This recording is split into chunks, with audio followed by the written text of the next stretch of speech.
homeless individuals will be given the option to leave their encampment, to be taken to a homeless shelter, to be offered addiction or mental health services, and if they refuse, they will be susceptible to fines or to jail time. Our capital city has been overtaken by violent gangs and bloodthirsty criminals, roving mobs of wild youth, drugged out maniacs and homeless people, and we're not going to let it happen anymore. We're not going to take it. Give us a home. How about that?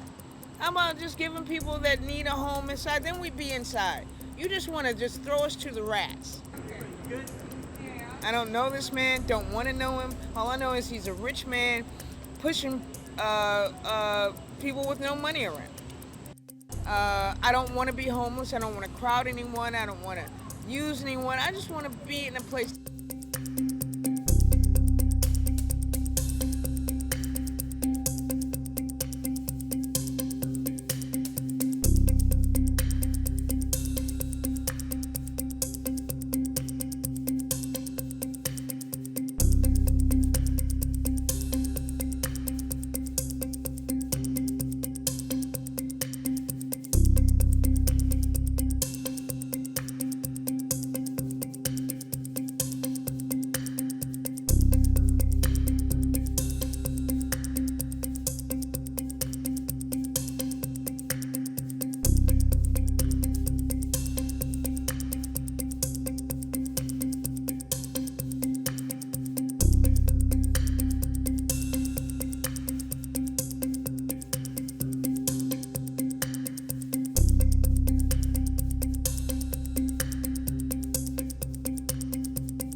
Last night, approximately 850 officers and agents were surged across the city.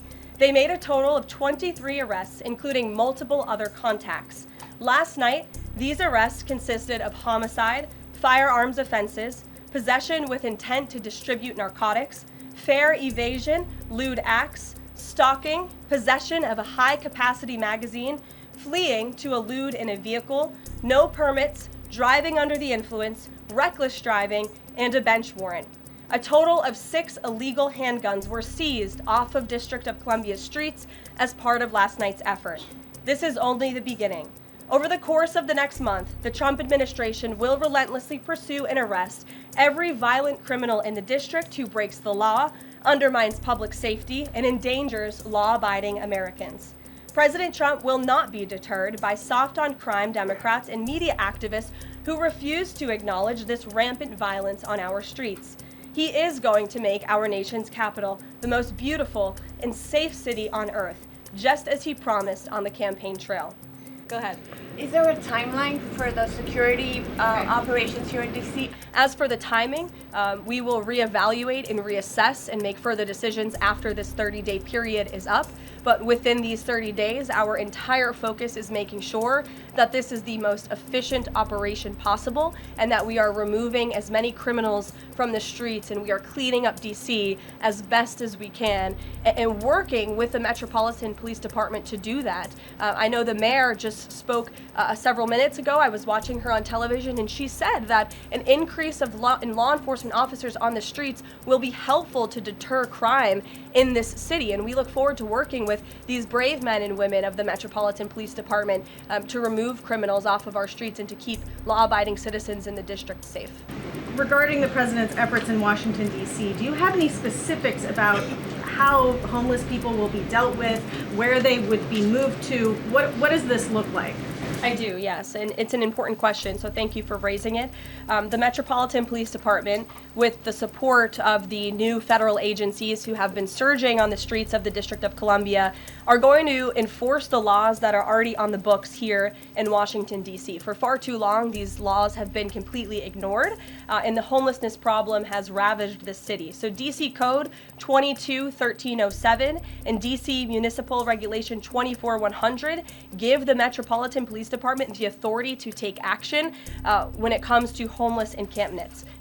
So homeless individuals will be given the option to leave their encampment, to be taken to a homeless shelter, to be offered addiction or mental health services, and if they refuse, they will be susceptible to fines or to jail time.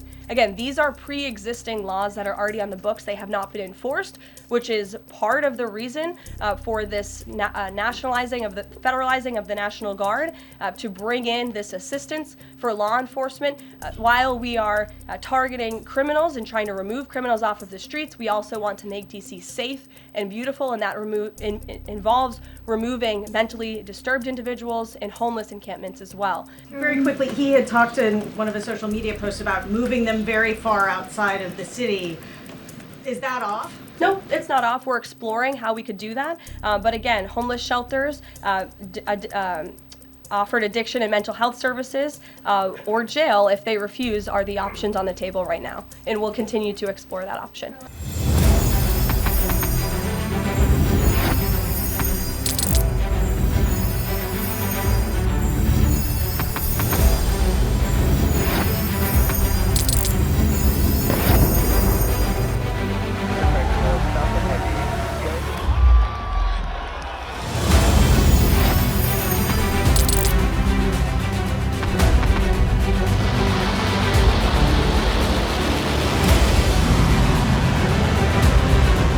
Been fighting so long and so hard that they don't know what the they're doing.